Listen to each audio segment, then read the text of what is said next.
નમસ્કાર. જય પ્રકૃતિ માતા, વંદે માતરમ. આજે આપણે વાત કરવી છે, ચર્ચા કરવી છે વૃક્ષારોપણ વિશે, પ્રકૃતિ વિશે. હું વૃક્ષો વાવું છું, ઉછેરું છું, વૃક્ષો વવરાવું છું. કારણ કે વૃક્ષોની જરૂરિયાત આ માનવ જીવનને, આ સજીવ સૃષ્ટિને શું છે એનું મહત્ત્વ હું જાણું છું, જાણવાની કોશિશ કરું છું અને મારી પાસે જે માહિતી છે એ બીજા લોકો સુધી પહોંચાડવાની એક કોશિશ કરું છું. કારણ કે પ્રકૃતિ પ્રત્યે જો અત્યારથી ચિંતા નહીં કરીએ તો ભવિષ્યમાં આપણે આવતી પેઢીને આપણે શું આપશું એ આપણને બધાને અત્યારે બહુ સારી રીતે ખ્યાલ છે. અત્યારે જે પ્રકારે જે ગતિએ ઉદ્યોગીકરણ થઈ રહ્યું છે, આધુનિકીકરણ થઈ રહ્યું છે, એ હિસાબે કદાચ આગામી વર્ષોમાં આપણે આ છેલ્લા વર્ષોમાં જે પ્રકૃતિનો જે નાશ વાળ્યો છે એ કદાચ આગામી વર્ષોમાં આપણે એ પ્રકૃતિને જે ખાડો પડ્યો છે એ ખાડો પૂરી નહીં શકીએ.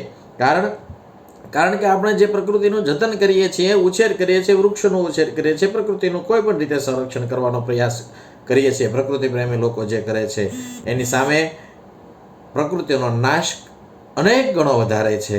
વૃક્ષોનું મહત્વ અનાદિકાળથી ખૂબ જ લખાણેલું છે. એની મારે આજે ચર્ચા કરવી છે.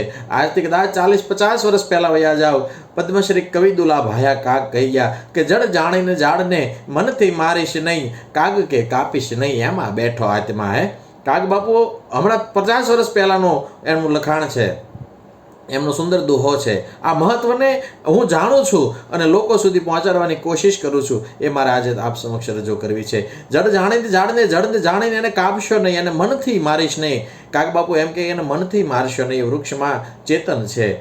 જ્યારે એનાથી થોડાક આગળ જાઓ એટલે દુધરેજ ધામ, વડવાળા ધામની જગ્યા કે જ્યાં એક વડના નામે, એક વૃક્ષના નામે આપણો સૌનો ભગવાન ઈષ્ટદેવ કહેવાય કાળિયો ઠાકર ભગવાન શ્રી કૃષ્ણ વડવાળા દેવ તરીકે પૂજાય, એક વૃક્ષના નામે પૂજાય તો સમજો કે એક વૃક્ષનું મહત્વ શું હશે.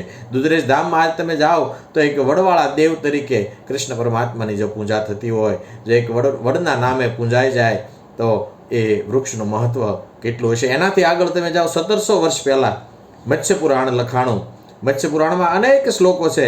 એમાંથી એક શ્લોક છે 10 કૂપ સમો વાપી, 10 વાપી સમ હદ, 10 હદ સમો પુત્ર અને 10 પુત્ર સમ એક હ્યુમ. 10 કૂપ કહેતા 10 કૂવા થાય ત્યારે એક વાપી એટલે એક વાવ થાય. 10 કૂવાનું જેટલું મહાત્મ્ય છે એટલું એક વાવનું મહાત્મ્ય છે. 10 વાપી સમ હદ, 10 વાપી 10 વાવ થાય ત્યારે એક હદ માને તળાવ, એક તળાવનું મહત્વ થાય. 10 વાવ સમાન એક તળાવનું મહત્વ છે. 10 હદ સમો પુત્ર, 10 તળાવનું જેટલું મહાત્મ્ય છે એટલું એક પુત્રનું મહત્વ છે. અને 10 પુત્ર સમો એક હ્યુમ કહેતા વૃક્ષ. 10 પુત્રનું જેટલું મહાત્મ્ય છે એટલું એક વૃક્ષનું મહત્વ આ મત્સ્ય પુરાણમાં લખાણેલું છે. અને સૌથી વધારે 5000 વર્ષ પહેલાં શ્રીમદ ભાગવતમમાં કૃષ્ણ ભગવાન પોતે કહી ગયા, અર્જુનને ઉપદેશ આપતા એક શ્લોક તરીકે કહી ગયા, અહો એશામ વરમ જન્મ સર્વ પ્રાણી ઉપજીવનમ સુજન સેવ એશામ વે વિમુખા યાંતિ નાર્થિન. હે અર્જુન, હું કૃષ્ણ પરમાત્મા તને સાક્ષાત કહું છું, વૃક્ષમાં પીપળો હું છું.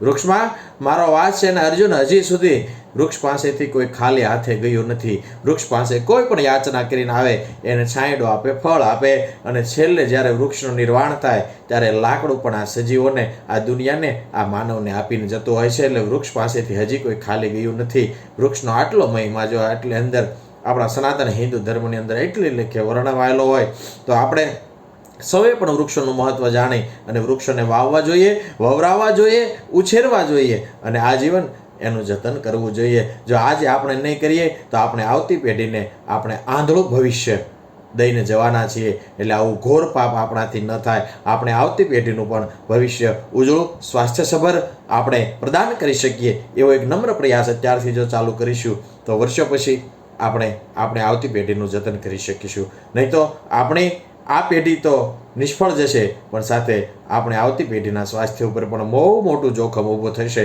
એટલે આજથી સૌ સાથે મળીને સંકલ્પ કરીએ, વધુમાં વધુ બહુવર્ષીય વૃક્ષોનું વાવેતર કરી એનું જતન કરીએ, પ્રકૃતિ પર્યાવરણનું સંરક્ષણ કરીએ, સજીવ સૃષ્ટિનું અને માનવ સૃષ્ટિનું સંરક્ષણ કરીએ. આવો સૌ સાથે મળી અને સંકલ્પ કરીએ. પ્રકૃતિ બચાવો, પર્યાવરણ બચાવો, વધુમાં વધુ વૃક્ષો વાવો.